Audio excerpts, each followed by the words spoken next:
It's just a bit after 5:15 on a Tuesday evening in Newcastle, Australia. It's 8:15 in the morning in Manchester, England. And this is the only place in the world where 13 is even luckier than Wakefield Trinity. And this is the only other place in the world where a state-run league body, wearing navy, can leave the NRL red in the face. Yes, this is the Sideline Chat podcast, the one-stop shop for rugby league. Along with Mark Hendry, I'm Connor Marcellus, and tonight, it's your State of Origin Game 1 special. Yes, we've got all the league action, but it's the creme de la creme of the Australian League circles. Queensland versus New South Wales, Game 1, and from Adelaide Oval on tomorrow night. But there has been some late drama 24 hours out. Yeah, there certainly has been. For the Blues side, in particular, we're going to focus on with Latrell Mitchell ruled out with a calf injury. That is a very big out there, but replacing him is Stephen Crichton, which is a very handy replacement to have as well. He got through the training session. He was 2 minutes away from getting through the final training session before camp broke up. And then it was just like a slight twinge, an awkward fall, and it's left Freddie really to make a big call. Yeah, he certainly did have to make a big call, but hey, Origin, you don't want to go into Origin injured. It's the most intense games of the year. Well, you don't want to go and niggle, but at the same time, if you are carrying niggle, you put that to one side, because as much as I'd like to have the idea that the Kangaroos is the pinnacle of Australian rugby league, undeniably, it still is, to this day, State of Origin. Yeah, 100%. And we've seen instances where players are injured in the middle of games. Like Josh Morris was 1 year in 2014. He was limping on one leg, but he still managed to get up and run Greg Inglis down. And then, of course, Jonathan Thurston, Game 2, 2017, he did his shoulder, which ruled him out for the rest of the season, but he was still able to kick the match-winning in goal that saw that series to a decider, which they ended up winning 2-1. Unfortunately. Yeah, very unfortunately. But I do think Freddie had to make the call. But it's not as though it's a big loss. I mean, it is, but in a way, it's softened by the fact that Stephen Crichton's the next man up. And he's played State of Origin before, Steve Crichton. So yeah, he knows. He got the call up last year when both Latrell and Tom Trbojevic were both unavailable. He was fighting in a backline with Katoni Staggs and Jack Whiten. We do know what happened with him in State of Origin last year. Did he throw that intercept pass to the Queenslanders? Which game?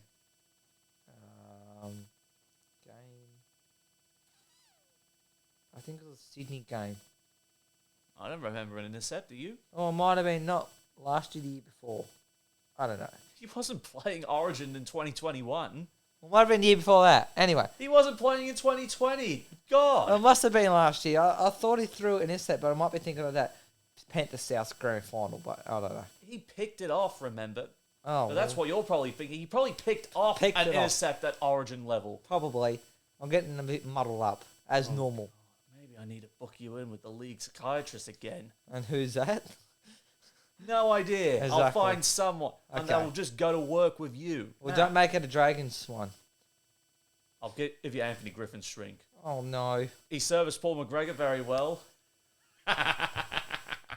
But anyway, Queensland, of course, gotten through relatively unscathed, depending how you want to read into it. Apparently, there was an opposed session with the right edge where they got torn up by the Ipswich Jets Q Cup side. Yeah, that was a bit of a surprise. And obviously, New South Wales see that. They will definitely be targeting that side. Or is it just Queensland going to be easy to make it look like New South Wales has got a chance? Well, we do know how the edges exactly are going to line up. I think everyone had a fair idea when Latrell was still playing that the New South Wales right edge would have been Tyson Frizzell, Nathan Cleary, Tom Trbojevic, and Josh Adokar. And on the left side, of course, Young, Luai, Mitchell, and Brian Toto playing on the left. But you bring Stephen Crichton into that equation now.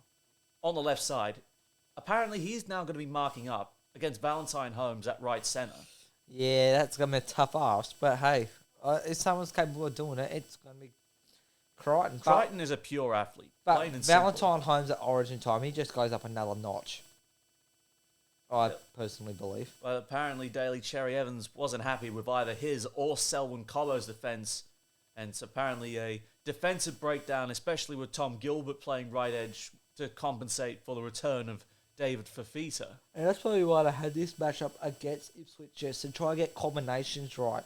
And obviously this doesn't work, they can switch things around and, try and make things better for game 1 tomorrow night. Now, this is the second time we're going to South Australia with this one. Last time we took it, of course, it was the COVID-affected 2020 Origin Series, where it was played over 3 straight weeks. Mm-hmm. Now, we're, of course, 2 years into a more traditional Origin cycle. What are you seeing so far in the squads odds that stands out to you? Well, I'm still shocked about frickin' Coruscant getting picked over Cook, like I mentioned last week. That's still a shock. Queensland are going in pretty much unchanged from when they named the squad Monday last week, and we've had to make a minor change. Well, not a minor change, a pretty major change. Significant, yes, not to be expected. Yeah, so I thought was a slightly on the back foot because of that, but with the true blue that is in that squad, we'll be able to get through hopefully. It's going to be really interesting to see how the debutants of Pangai and Hudson Young. I reckon Hudson Young's earned his place, and he'll probably thrive in this environment. And as long as Pangai Jr. maintains the rage without getting into trouble, but then again, Origin is different to an NRL game. Oh, bloody oath it is. I can easily see Pangai Jr. when we get wronged, and he'll be looking at Tino. There's talk that Tino could be starting tomorrow night. I would be honestly looking, those two would be looking to make a big statement within the first half an hour. Oh, definitely. Maybe not even half an hour. I'd say maybe even 10 minutes. Are we going to see scenes similar to that of Game 3 last year? Oh, I certainly hope we do. Yeah, it's definitely someone's going to say, "Cattle dog!" But look, I think Queensland will have a lot of questions about the centre combination at the moment. Of course, the Hammer are forcing Holmes to play on the right-hand side, but in Origin, you got to make those positional or swaps. You got to put them to one side. It sounds like they could be swapping sides too, from what I've heard. Only today. I haven't heard anything about that. But yeah, I think if the Blues can set the pace early, because they've got a massive forward pack. Oh, Plus bloody size, hard running, and the skillful Penrith combination of Coruscant and Yeo in the middle of the field that will give Cleary and Luai all the clean ball they absolutely need. And then you can chuck Lee Martin in on the field. He's another Penrith player. So, happy days. Our bench is really big as well. Minus Nico Hines. I wouldn't say it's a big bench. I mean, we got Junior Paulo Paulo. is probably the biggest bloke on the bench. But other than that, Cam Murray's tipping the scales, I think, closer to 90 kilos. Liam Martin ran about 110, so that's not necessarily big. Well, and then Nico Hines would be even less than Murray. Yeah, but, you get what I mean. Like, they're all powerful players. I think someone's got to make a statement at the end of the day. I think Brad Fittler knows his job's on the line with this one. So I think New South Wales come out swinging in game 1, and I think they come out on top narrowly 1-6. Tradition and history shows that the first game of State of Origin is the tightest out of all 3. And that's going to continue again this year. New South Wales win this one 1-6. Up the Blues. But that's not the only Origin action we have got this week on Thursday night. The first of a 2-game women's State of Origin series will begin at CommBank Stadium on Thursday night to begin the month of June. The Sky Blues up against the Queensland and Maroons. For Queensland, at fullback, we've got Tamika Upton, with the winners being Julia Robinson and Emily Bass. Centre, Shanae Jasolka. Thank you. And Evina Palette. 5'8", Taryn Aiken, who's alongside Zahara Tamara. Lock, we've got Ali Brigginshaw, who's the captain, with Tasman Gray and Shania Power also in the second row. And in the front row, we've got Shannon Motto, Destiny Brill at dummy half, and Keely Joseph. Let me go through the bench as well. Yeah, go for the bench. On Why the do bench, you even have to ask the I question? don't know. Why do you even have to ask that question? We always go through the bench. Yeah, I know. But you still preference to do the 18th man or woman, where I don't count them. Well, I didn't last week. Anyway, 18th. Wow. Interchange for Queensland: Emma Mendelman, Jessica Elliston, Sophie Holliman, and Romy Teitzel, coached by, I know you just said it, but I can't remember. Tani Norris. Thank you. As for the Sky Blues, it's Emma Tonagato at fullback, the new Cronulla fullback, joining from St George Illawarra. The wingers are Jamie Chapman and the newest Sharks recruit, Tiana Penitani, having just joined them in recent weeks. In the centres, it is Jess Surgis and the captain, Isabel Kelly. The halves, Newcastle, all halfback, playing at 5'8", Jesse Southwell, alongside Rachel Pearson. In the forwards, it's Kennedy Sherrington locking down the scrum with Olivia Kernick and Yasmin Clydesdale. And up front, it's Kezi Apps, Keely Davis, and Millie Boyle. And off the bench, Talia Fui-May-Ono, Sarah Togatuki, Brooke Anderson, and Shaylee Bench. And they're coached by Kylie Hilda. Yes. So very strong sides there, obviously. But it's a bit controversial of how the series is working out. They're saying it will be decided on aggregate. So it'll be the If total... it's a draw. If it's a draw, it'll go back to total points scored overall. So, say for instance, we do get to a situation where it is a 1-all drawn series. If, say for instance, Queensland scored, or say 16-12 in the first game, and then blew New South Wales off at home 30-6, they would technically win the series on aggregate countback. Same way they do it in the A-League semi-finals if it's a draw between the two sides. Exactly right. Which, why not just make it a 3-game series, which I think will be coming with it. They will eventually go to a 3-game series when the NRL realises there is more money for the women to play a 3-game State of Origin series than currently 2. Yes. Not that I'm suggesting the NRL strictly in it for money, but it sort of helps with the broadcast deals, doesn't it? It certainly does. Another game to sell, another place to take Origin to. Cha-ching, cha-ching. Mm-hmm. No, we could even... I don't think we will ever, but maybe Origin double header, women's and the men's. I don't think it'll ever happen, though. They're two big events in their own right. It could. It could. I mean, we basically play the grand final on the same day for both the men and the women, so yeah. I really see no reason why not, but you'd sort of be running into the news a little bit. I mean, broadcasters, the NRL's digital engagement, they'll probably think of something if they'd be like, maximise the crowds. Yeah, sure, let's put the men's and the women's Origins together. Unlike Adelaide, who was lucky to get sell out. Last time I heard, they still had 10,000 tickets left, 41,000 out of 51,000, so that's... Yeah, it's still going to be a bloody great atmosphere regardless. So the last time the Sky Blues took to the field, they ended up winning in Canberra, claiming the 2022 Origin, standalone Origin game for the last time. I was about to say series, but it wasn't. No, Origin Shield.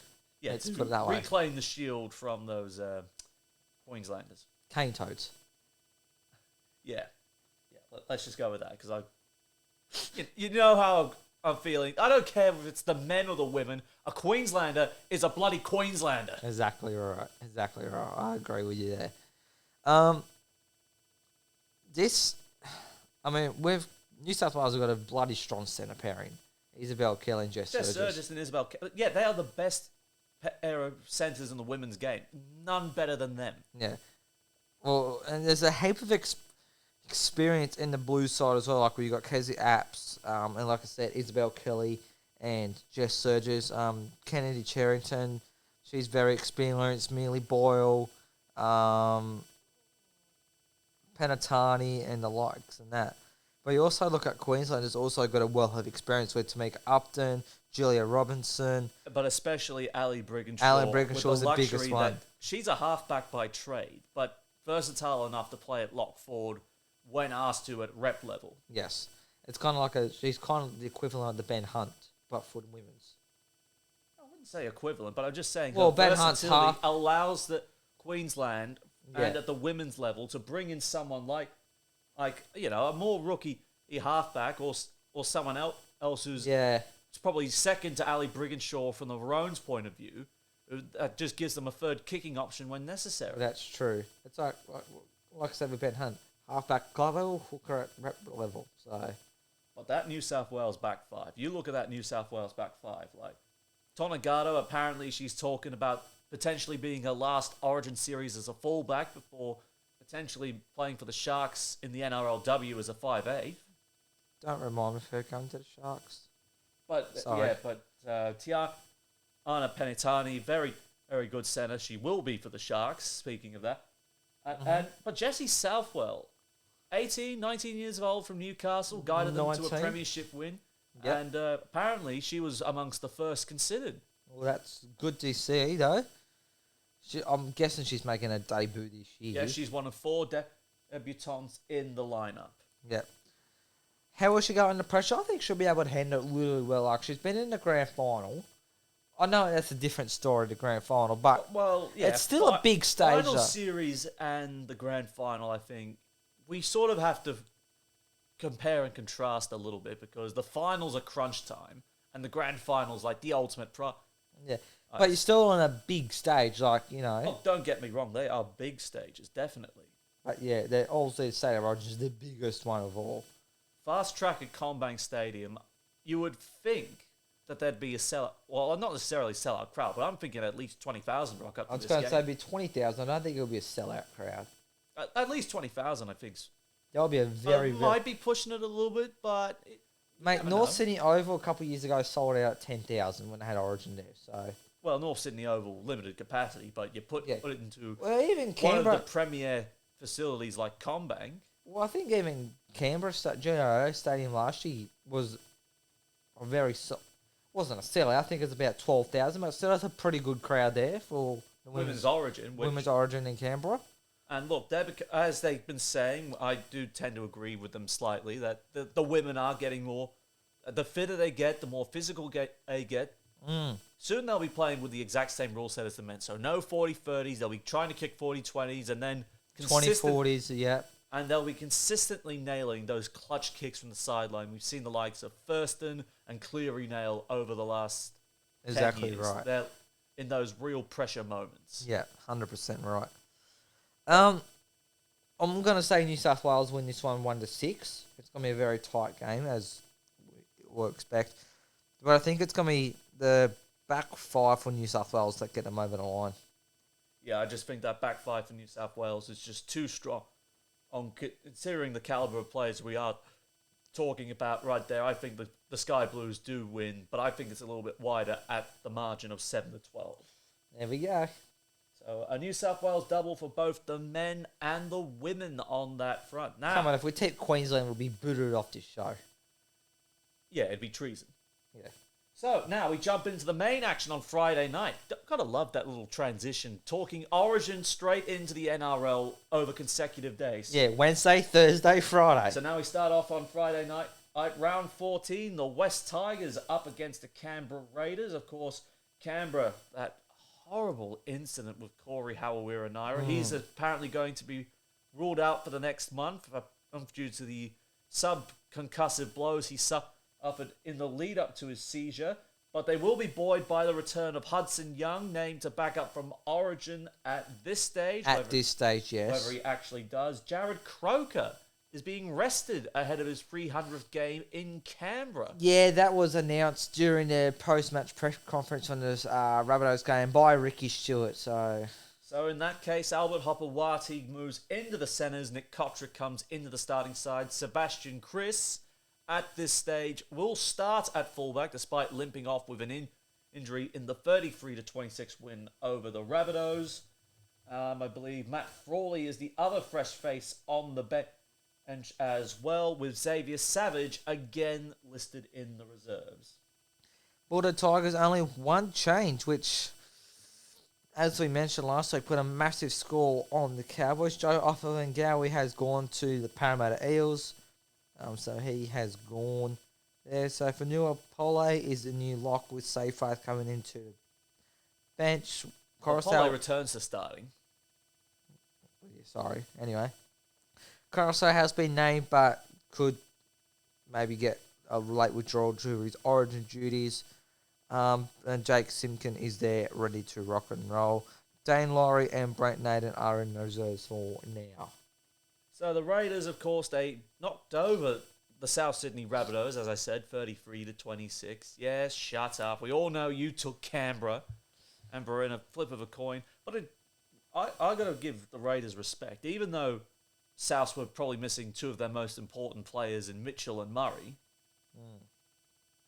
they just outplayed South Sydney like Parramatta did. Yeah, which, I mean, for how full strength, well, as full strength as possible with Origin period and that. The thesis of don't focus on who's out, but you focus on who's in. I mean, But Damien Cook was still there, which is a surprise. and Keon Clower-Matangi was a late inclusion as well. Exactly. So you think South would have been all over Canberra, but no, it was the other way around. Yeah, I definitely think the left side of the Raiders were running rings around South Sydney. Of course, they took advantage of Jed Cartwright starting in the centre, so they ultimately thought if they could get it out left as fast as they could, they were going to walk all over South Sydney. And that would have been also, if Jed Cartwright didn't score, that would have been Campbell Graham's usual spot. So he would have had another one. And that was Jed Cartwright's first ever career try in the NRL. Yeah, well, good on him. He's been around at least 3 or so years, maybe a little bit longer. Yeah, he's gone from Penrith to South Sydney. Yeah, so he has been in a very, very good system and gone to another very, very good system. So, but knowing Canberra, they do have the unfortunate tag of being the Canberra faders because they are known to fade out at particular points. But not this time. They were lucky they didn't because South Sydney were throwing literally everything. I mean, their forward pack was getting walked over the top of by the likes of Corey Horsburgh, missing out on Origin selection, but it was just like, miss out on Origin selection? I'm going to send a message to Billy, and you're in my way. Well, he got his head shaved too, so that made him even more powerful. So he was barely recognisable. Big red, more like big bald. I reckon he was barely recognisable, but no credit to him. And playing on the edge as well, in the absence of Hudson Young and Elliot Whitehead, it was just like, where did this guy come from? Exactly, but he stood up to the occasion, and it paid dividends. It absolutely did. It honestly did. And look, he's on there, but I've got a full 6 points to hand out for stand-up players for the Canberra Raiders.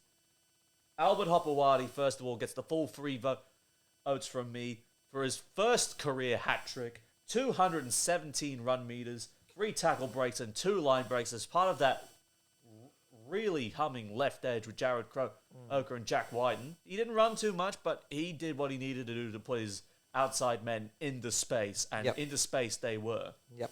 Corey Horsburgh follows up with 2 votes from me, 1 try, 91 run meters, 4 tackle breaks, 2 line breaks, and an offload. And finally picking up the final point, Joe Tarpany, playing at lock forward, 227 run meters, 1 tackle break, 1 offload, 16 hit-ups, but get this one, 50 tackles in defense, no misses. Wow. Impressive.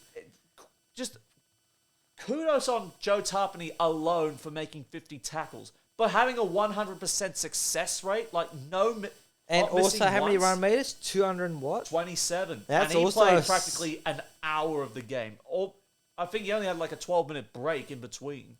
Yeah, that's like a very, very solid effort. And another one, stood up to the occasion. And it paid off. He and Horsburgh led the way for Canberra to roll South Sydney, who have now suffered back-to-back losses. Yes, they certainly have, which, I mean, they were on the roll, but so were Canberra. But out of the two, I'm going to say, they're kind of both informed teams heading into this matchup, and the Raiders had a better... Oh, don't get me wrong. South Sydney were leading the pack 2 weeks ago, but then Parramatta had something to say about that. And since then, they've really dropped back to the pack as the usual suspects from last year are now starting to come back through. Exactly right. Now, West Tigers, I think they would have had the best 2 weeks possible. The biggest win in all their club's history, both on their own as an achievement and the two clubs forming the joint venture. But I think they needed to have the bye after that huge result. Oh, definitely. They can hopefully not celebrate too hard because they'll need to continue that moment. It was always going to be the pressure. They only had the bye a couple of weeks ago as well, so... Yeah, they had the bye in round round 8. Then they came out and beat Penrith in round 9. But I think they needed this bye ahead of this game at Campbelltown because it would have been amazing. All the headlines, Luke Brooks did perform very well in his 200th game. But it would have fallen flat in the face if they came out the following week and then they were just crunched again. Yeah, exactly right. That was always going to be the concern. So I think Tim Sheens was thankful that they were drawn with a bye in round 13. Tim Sheens or Benji Marshall? Well, actually both. They would have been grateful that they were able to get everyone together, just say, all right, sit down. We did well. We put the Cowboys into the dirt. We should be proud of that. But we're not going to be able to do that again. We need to get back. We need to back it up week after week after week. And to be fair, the West Tigers have, in the last month, they have played absolutely standout football. They have improved big time. Since the start of the year to now, the Tigers are the biggest improvers. Absolutely. But there's still a long way to go. Oh, bloody oath there is. And I think this will provide an interesting test. As for Luke Brooks, he's up against Jamal Fogarty, who's played a quarter of the games he has, but he's got Canberra in a nice position at the moment. I mean, they're joint, 5th on the ladder at the moment? I believe so. But yeah. It's a very tight ladder between 1st and 8th. Only about 4 competition points, I think, all up, separating the team in 1st, i.e. Penrith, and Canberra themselves in 8th. It's very tight, and we've been saying that week on week. It's very tight, and anything can really happen in a blink of an eye. Like, look, as you said, South are at the top of the ladder, now they're back in the pack a bit, so... And this is supposed to a couple of weeks. But the confidence of that win for the Raiders, knocking over the Rabbitohs, that will do them a whole host of good, because everyone's sort of been looking at the Raiders and thinking, they're not a top 8 side. No, not where they were at the start of the year. We've tipped Canberra to be in the top 8. And at least I think you have. I know I certainly have. I think I just snuck them in, so... But if they maintain that intensity in the middle of the field, they did. Because this is going to be a very interesting forward battle. When you get Clemmer, Bateman, and Papali'i with the very quickly rising Fanua Pole. I think Pole and Tapine is going to be the key matchup everyone's going to be looking at. Never mind Brooks versus Fogarty. It's going to be Pole versus Tapine.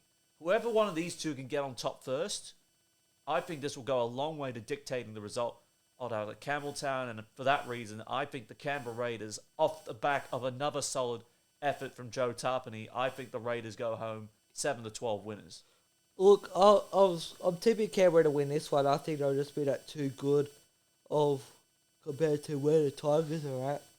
I was going to say 7-12, but I might be a little bit more lenient towards the Tigers and say a bit of a tighter contest and say Raiders 1-6.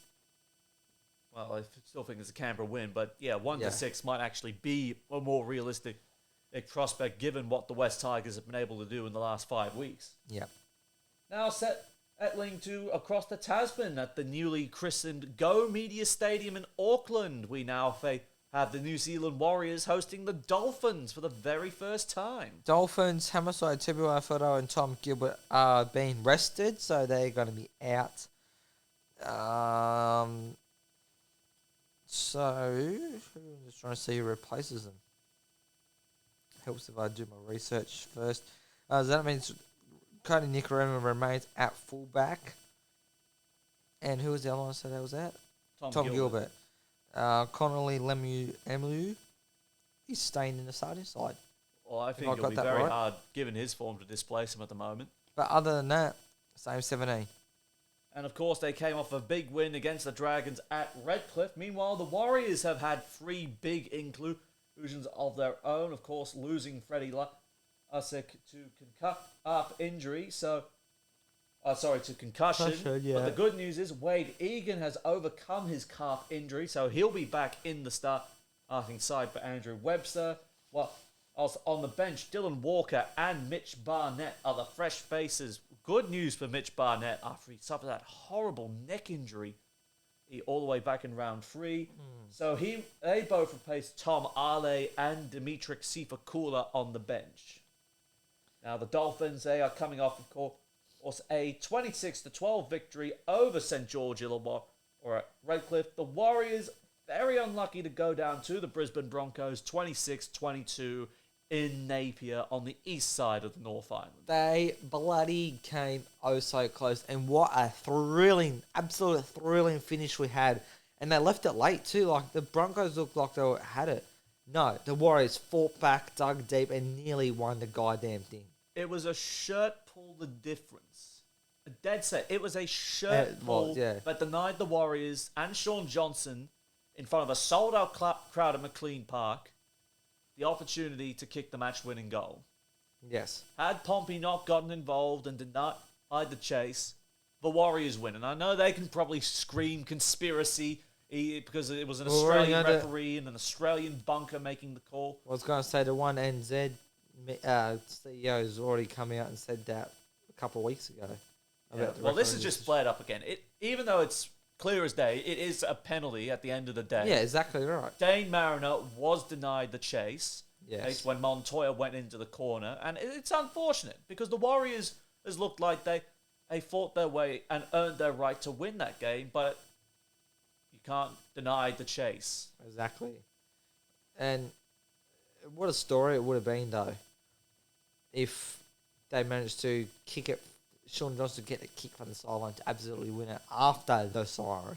Well, I think at the same time, talking of halfbacks, whilst Johnson was denied the opportunity, Adam Reynolds provided the Broncos a huge boost. Given that Origin is always an unfriendly time for the Broncos, as many people were thinking the Warriors could win this one, but Brisbane stood up.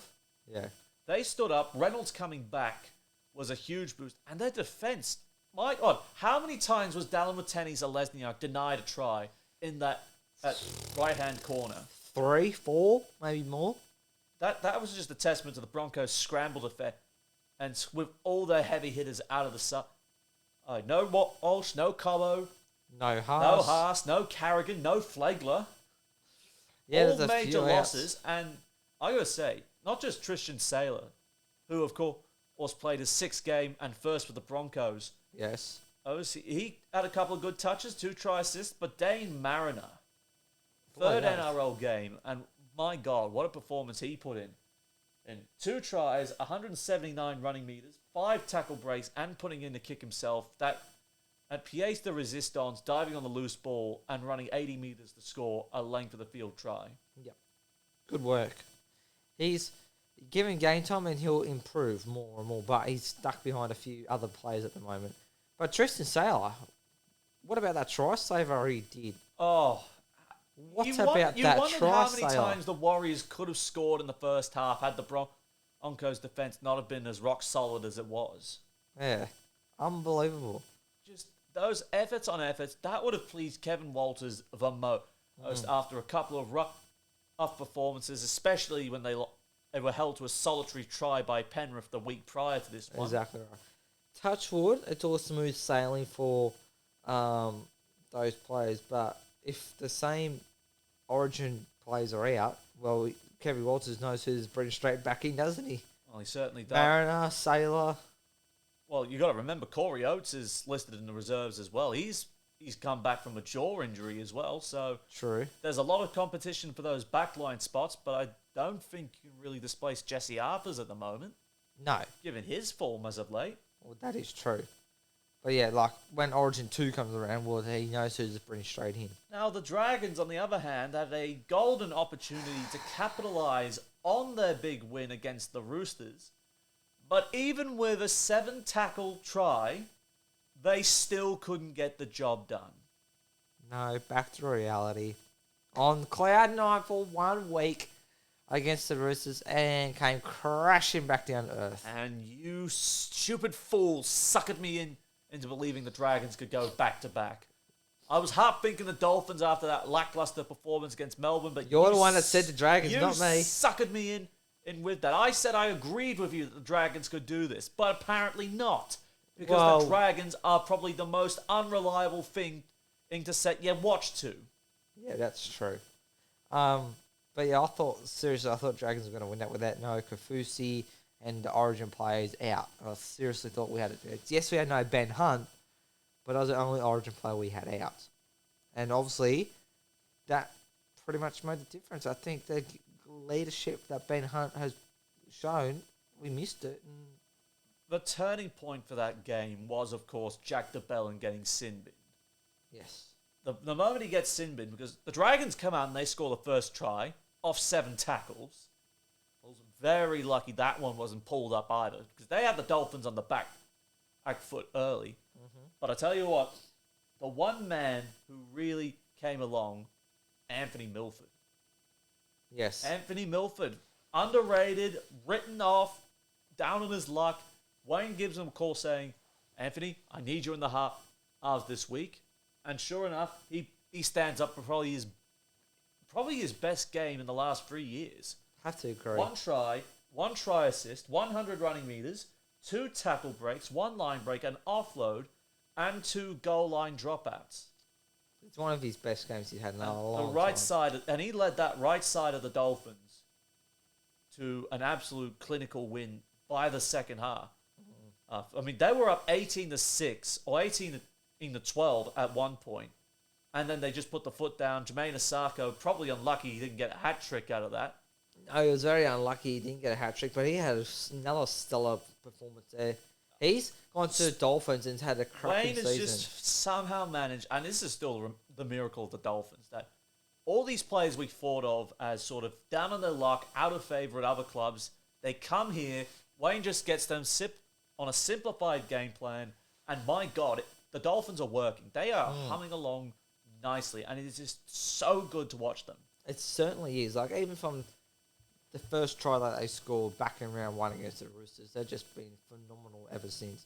Yes, they've had a couple losses, but I think they're 6-0 at one point of the year, or 5-0. No, they were 3-0 to start the year.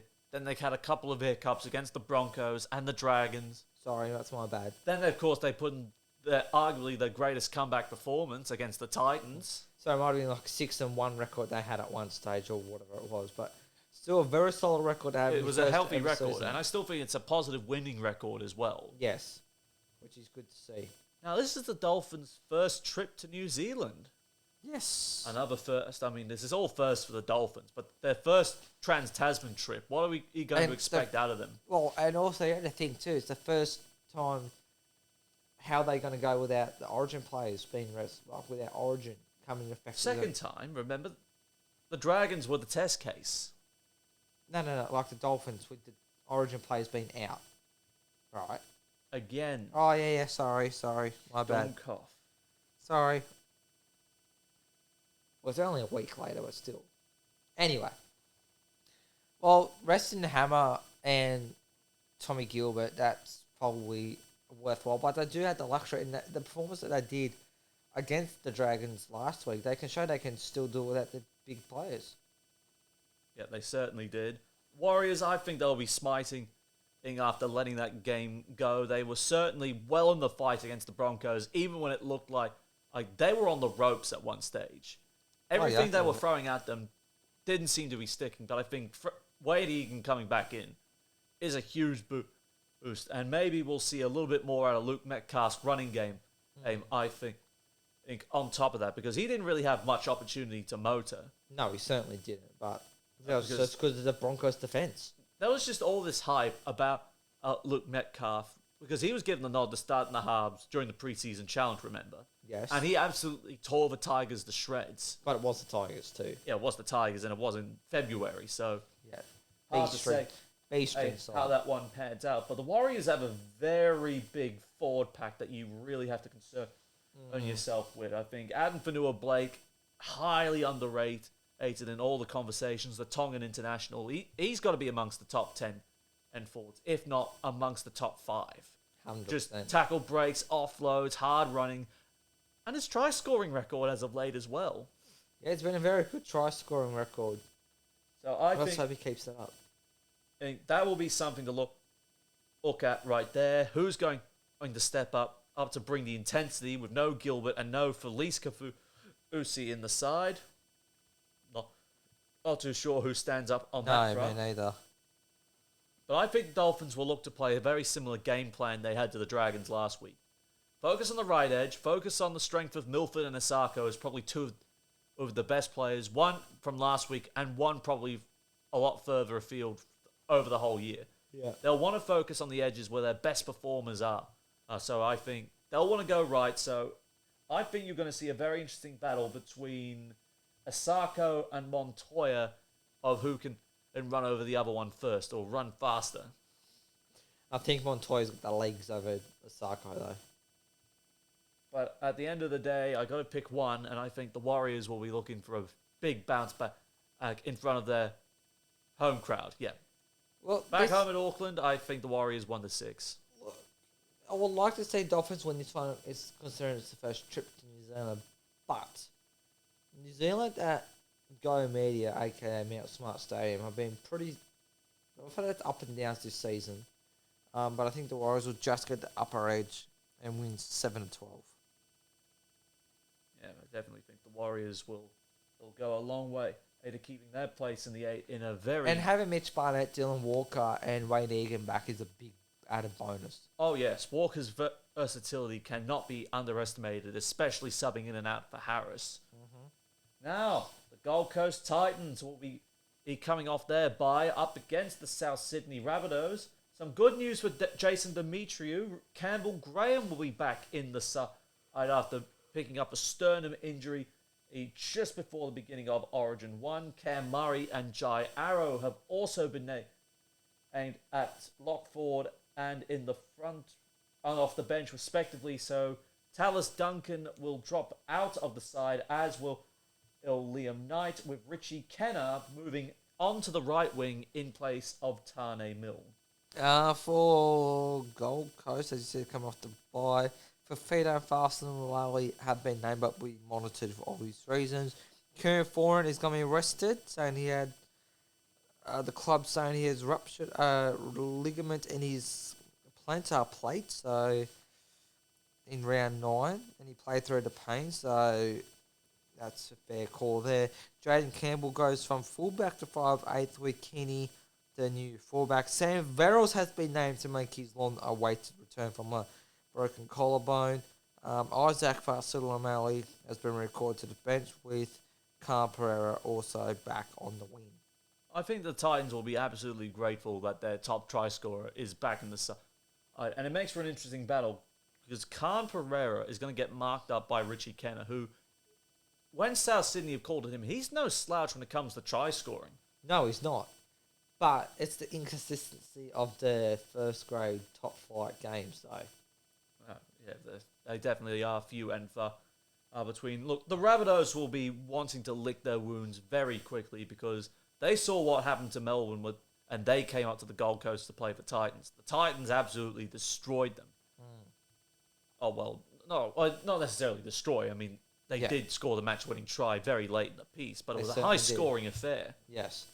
But for South, though, having Cam Murray and Jai Arrow back, do you think they will come back, or do you think they'll be rested? Well, they have been named, though. It's a 3 days turnaround from Origin 1, and you've got to remember, they got to fly back from Adelaide as well. Oh, so they've got to go back, they've got to get on the plane at Adelaide, fly back to Sydney, which might be a couple of hours at the most. Yeah. Because it's an hour from, say, Newcastle to Brisbane, as we are fully aware. Yeah. So, yeah, probably 2 hours, maybe. 2.5. I'd say 2 to 3 hours, depending on weather conditions and air traffic control. True. What the congestion in the air is looking like. Yeah. So, but if he's got to fly up to the Gold Coast, I don't think he plays. No.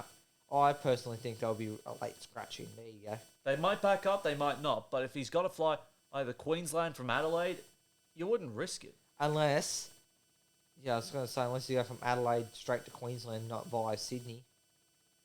Well, there's a possibility. You just fly straight to the Gold Coast and rendezvous with the team up there. But yeah. I wouldn't risk them, though. It's a 3-day turnaround. I mean, 5 days maybe, but 3, it's cutting it fine. Yeah. So, having Sam Verrills back too for Gold Coast, that is a big plus for him. He's been long awaited to return. He just needs a clean bill of health just to really cement himself somewhere. Because the Roosters thought they could get something better out of Brandon Smith. Which is somewhat backfiring. Oh, well, injuries aside. But still. There's just a plentiful supply of hookers at the Titans already. Cruz leaving side until the end of the year. There's talk he might actually be approached to join the Catalan Dragons for next year. Chris Randall came very late in the offseason after he got swapped out with Newcastle. Yeah, look how well that's paying off for Newcastle in Marju. Well, look how well it's playing out for the Titans as well. They've at least had one dummy half they can rely on. Yeah, true. But it hasn't had much game time, though. No, he hasn't. Trying to think. I'm, without caring for him too, but the bit of a change with Campbell going to 5'8" and saying a fullback, yeah, that might be a bit of unsettledness there. But they have had that week off where they have had that extra time to get that going well. Well, bringing Keanu Keeney in at fullback for his second game, it's a big risk with no AJ Brimson available either. I mean, maybe Justin Holbrook has to make the call, maybe he doesn't.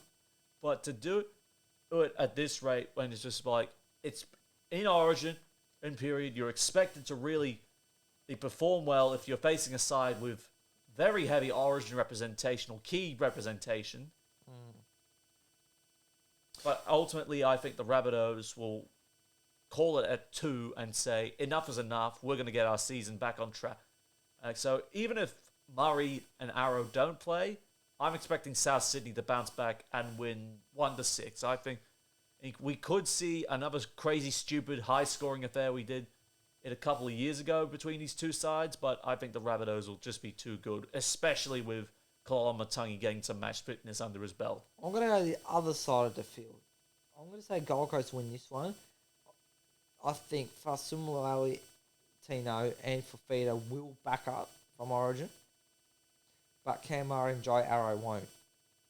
Now to the final game but yeah, Gold on the Coast Westpac Super Saturday triple header. We have the Cronulla Sharks at home to the Brisbane Broncos. Broncos, Payne Haas, Patrick Carrigan, Reece Walsh, Tom Flegler and Selwyn Cobble have all been named depending on how they pull up from Origin.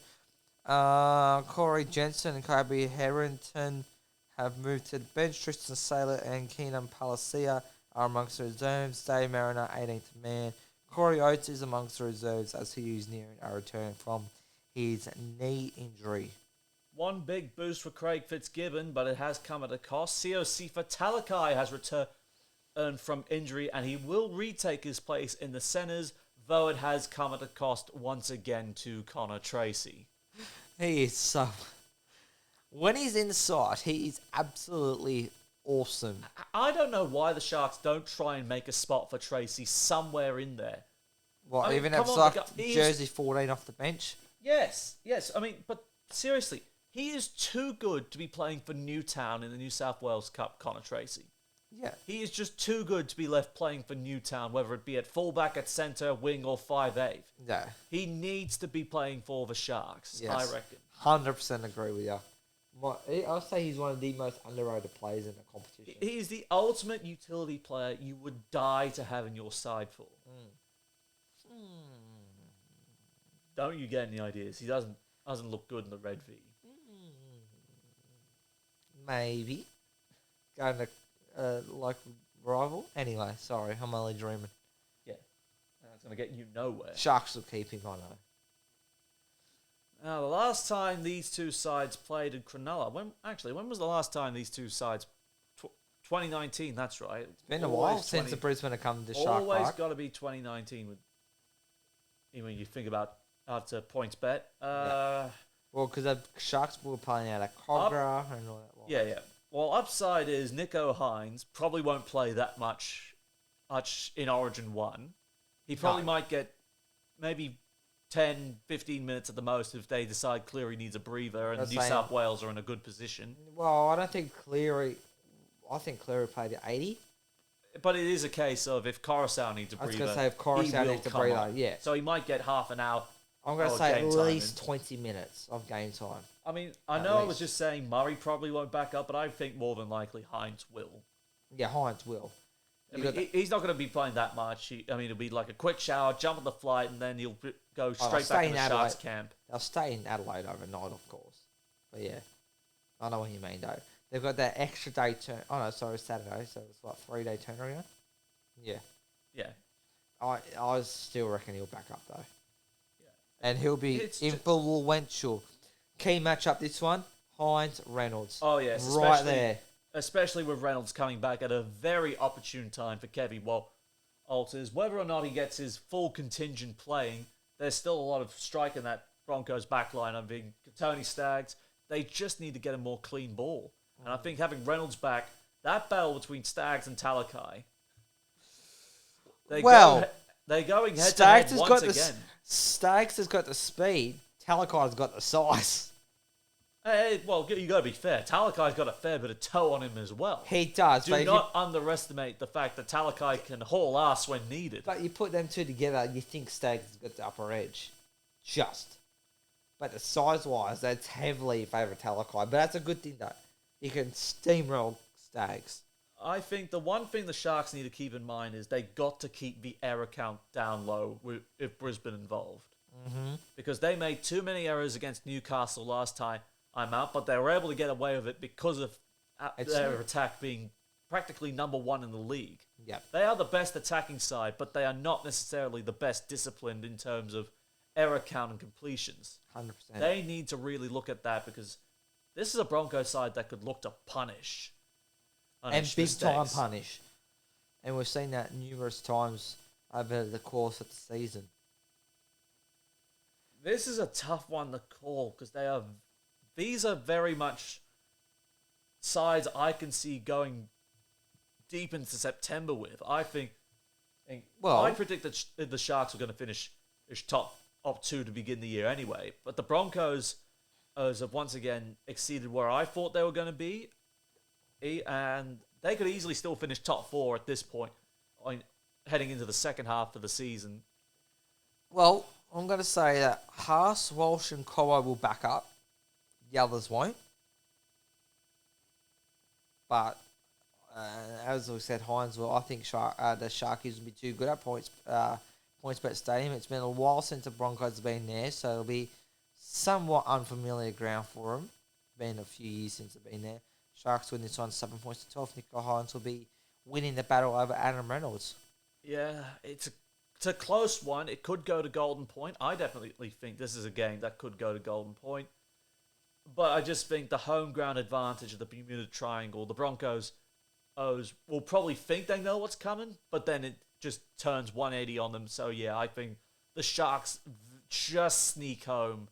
I think there's a field goal in there somewhere. So I'm calling the Sharks 1-6 there. A Nico Hines field goal? Yeah. Or Matt Moylan field goal? Nico Hines. It has to be Hines. Sunday. So the first of the Sunday triple header on the Industry Group Stadium in Gosford. We have the Sydney Roosters up against the Canterbury Bulldogs. Cameron Ciraldo making a couple of origin calls. Of course, Blake Wilson and is named to start on the left wing ahead of Josh Adokar, whilst Ryan Sutton gets the nod of the start over Tavita Pangai Jr. Jaden Ockenbaugh, I should say, gets the nod to start in the back row on the right-hand side with Corey Riddell going to lock forward. Oh. And Josh Reynolds has been promoted to the interchange at jersey 14 alongside Sam Hughes, Harrison Edwards, and Kurt Morin. And there, of course, making up the reserves, Khalid Rajab been given the 18th man berth. Could he be a late inclusion? Who knows? Roosters, the skipper Tedesco and Lindsay Collins have been named to back up Origin, which I personally think they will. Wawera Hargraves and Joey Manu are set to return, which is a very good news there for the Roosters. Daniel Tupou has been named the 18th man. Manu's return means that Drew Hutchinson is going to the bench and Matt Lodge also goes to the bench for Wawera Hargraves returning. Nat Butcher injured the starting side and replaced him to suspended Victor Radley yet again. And Brandon Smith is out still with a thumb injury. So this is the first time the Roosters will take a game to Gosford this year. Yes. Yeah, and it's the only time, considering they have taken games to Gosford out in the past. But it's the first time in about 8 years the Dogs have featured on the Central Coast. Long time between drinks. Last time they featured was a major win over the Gold Coast Titans, where the craziest double intercept try you'll ever see scored by Curtis Rona. Yes, that's how far that went, eh? Yeah, Curtis Rona. It was why you let him go to Union. I will never know. But He probably wanted the dollars. oh yeah, it's always the dollars of fucking Union. But yeah, no, James Roberts. There's another name as well. That's going back a fair bit as way well. back. Crazy enough, James Roberts throws an intercept back infield, both his feet in the middle of the air. Now, watching that game live, that was the craziest piece of play you would have seen in the whole of 2015. Easy. Both his feet were in the air. He was surely looking like he was out. And then Nope. he manages to get the ball back in for Rona to score that try. Yep. That was crazy. Absolutely crazy. FYI, Gosford is looking pretty good to go. I think they've got line markings to go. But the weather's not looking good. But at the moment, which might impact the turnout because it's always a healthy crowd at Gosford. Oh, bloody oath it is. They're just craving rugby league. But in the rain, probably not so Oh, much. they'll Unless still- you're a purist who really wants to go. Like you. I might. I'm still thinking about it. Train station's only a 10-minute walk. Yeah, I know. I know it is. I know it's a 10-minute walk to get from Gosford Station to Industry Group. Yes. But I'm going to be waiting until probably the 11th hour. If the weather holds, I'll go. If it doesn't, I'll probably just stay at home and watch it on Oh, TV. because you don't want to get your Bulldogs jersey wet. Because you'd be already wet enough from crying from the loss. No, you heavily underestimate the Bulldogs. And a lot of sides I'm are only stirring ya. and you got to remember, we've fought back Yes, I know. in games no one thought we could have won. I know. But the Roosters are in a hole and they need something to go their way. Yes, they certainly do. Because they should have won last week against the Dragons. Last time out. Oh yeah, round 12. They should have beaten the Dragons in round 12. How they didn't, it still bemuses Tyrone me. Slide. Oozes me. But look, the big dog coming back in, they win more times with him than without. At the same time, Canterbury, even with the Origin stars on the side, which now includes Matt Burton as the 18th man for Yes. the Blues, but he'll play. Oh, yeah, easy. He'll back up easily for the Dogs. Easy. obviously. Pengai's not. And Oh, Adelaide he Carr's might. not. Well, they both might. It's a 4-day turnaround, so Yeah, I don't think they will. it's a wait-and-see prospect to say the least. Is Junior Palger an interesting one? You would have thought Daniel Tupou would have been recalled. Yeah, but he's 18th man. I think he'll be definitely back next week. Or it could be Trent Robinson looking to make a late swap out of that. I don't think it'll be a late swap. I think let's give him one more week, and name him as 18th man, and then he'll be back in the side next week. Now, I'm looking at the Roosters bench, and that there is size that concerns me. Because I can see, you take Jared off, then you can just put Matt at Lodge on, and you can keep the aggression out there. It's just like a consistent rotation of aggression for 80 minutes. It's Nathan Brown could bring that at as well. Angus Crichton, it'll be interesting to see how he is used, whether he comes on an edge for one of the Butchers or in the middle for Tupanua. And Hutchinson is just the everywhere man for the Roosters. That's it. Their version of a utility.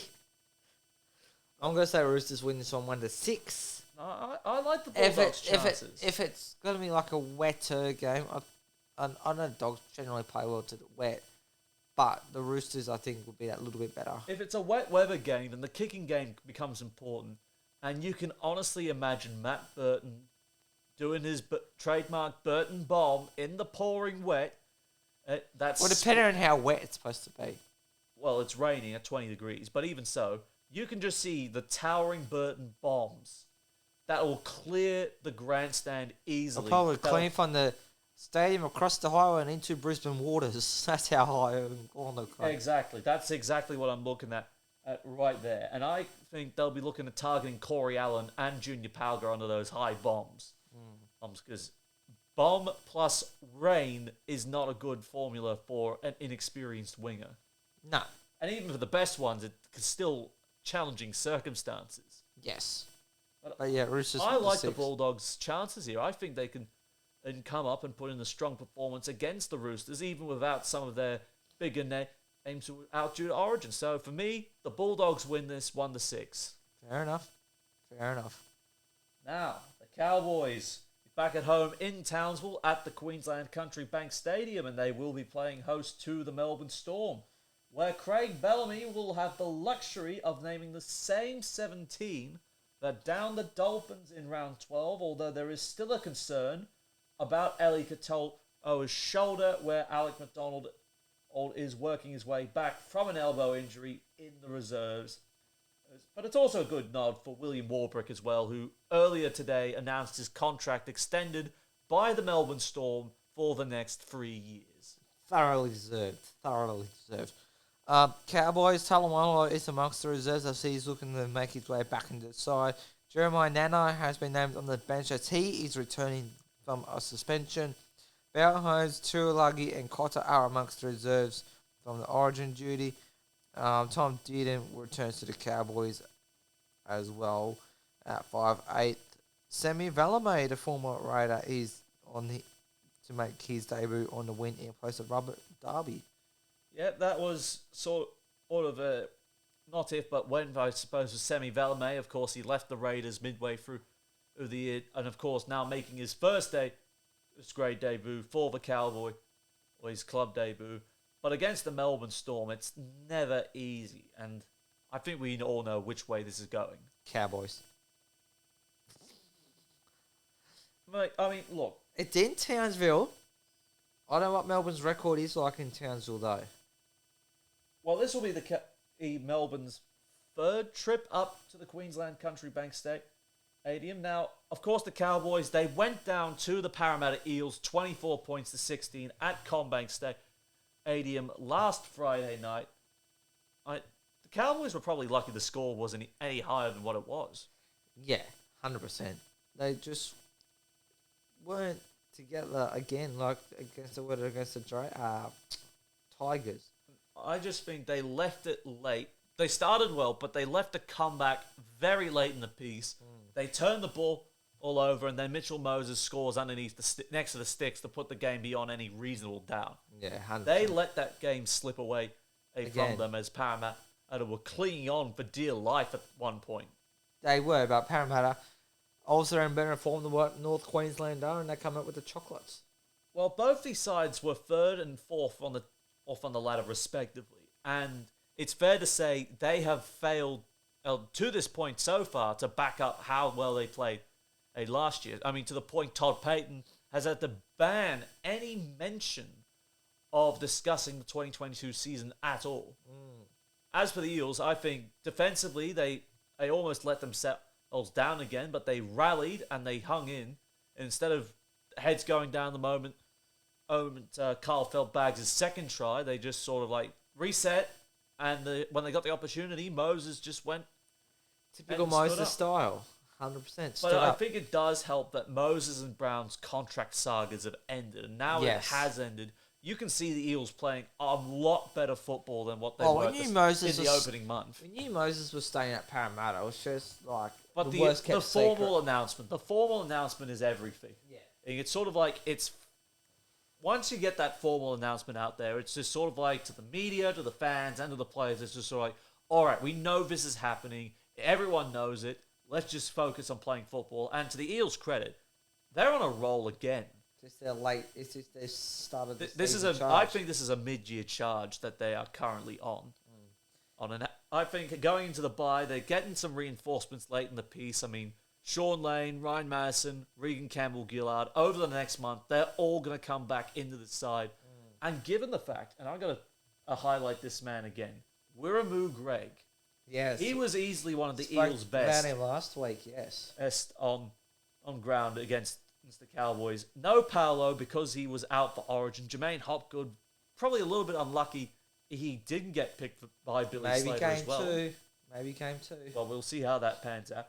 But for Wiramu Greg, the Kiwi forward, 1 try, 143 running meters, 3 tackle breaks, 2 line breaks, and 15 hit-ups. He gets my full 3 votes for this one. And Dylan Brown picks up another 2 votes, 155 running meters, 1 try assist, 1 line break assist, and an offload. Just that his numbers were great. His fitness is getting better, and the Eels' forward rotation is just going to get even better when all the established forwards come back. Because you're looking at that bench. Cartwright will probably revert back to the bench, but he's very handy to bring on at any stage. Yes. Wiramu Greg can now come in when Campbell Gillard or Junior Paolo comes off, and he'll maintain the intensity. 100%. And then Jermaine Hopgood or coupled with Ryan Madison. He's been the best signing so far this season across the league. Hopgood, easily. Best buy of the year so far. And look, the Cowboys, they did try and contain Mike Acevo with all the bombs going his way. But, yeah, that didn't work out well for him, did he still managed to clock up more than about, I think was it, close to 130 running meters, and he scored at least twice. Yeah, 100%. So something like that. It didn't really work out in his favor. No. As his fitness probably is starting to come back up to scratch. Yeah, probably. But with Melbourne, I think everyone that didn't go to Origin will have enjoyed the rest. I think Jerome Hughes will have worked on a whole host of things with his kicking game and heading into it. Of course, Nelson, Josh King, and some of the other forwards with a couple of injury concerns, they would have healed up as well. Yeah. I think the Melbourne Storm pull off another come from behind win and down the Cowboys 7-12. Look, obviously Grant and Munster will definitely be playing, considering the long turnaround that they've got. Well, it's 4 days, but still it's a long turnaround. But yeah, 7-12 in favour of Melbourne. And finally, we have the Penrith Panthers up against the St George Illawarra Dragons from Bluebet Stadium, Penrith, for the final game of round 14. Ben Hunt has been named to back up from Origin, which I personally think he will. Sullivan goes to the bench. Sua returns from a knee injury. Billy Burns comes into the pack. Murdoch Masillo going to the bench. But Jack Bird getting rested. Mbai back to 18th man, and Cashman to the reserves. Well, Ivan Cleary has gone with the same 17 that got the job done against the Broncos in round 12. All Origin players are expected to back up, including the added bonus of Spencer Leniu and Isaac Argo in particular, that are listed in the reserves and could make their return from injury as well. If only we played Penrith last week, we might have had a chance with all their Origin players out. So we could see still some major changes coming for Ivan Cleary at the back end, because we still don't know if everyone backs up, depending how well they handle the Origin turnaround. I mean, it's practically a 4-day turnaround, as we've been saying. Yeah. Or is it 5 days at the most?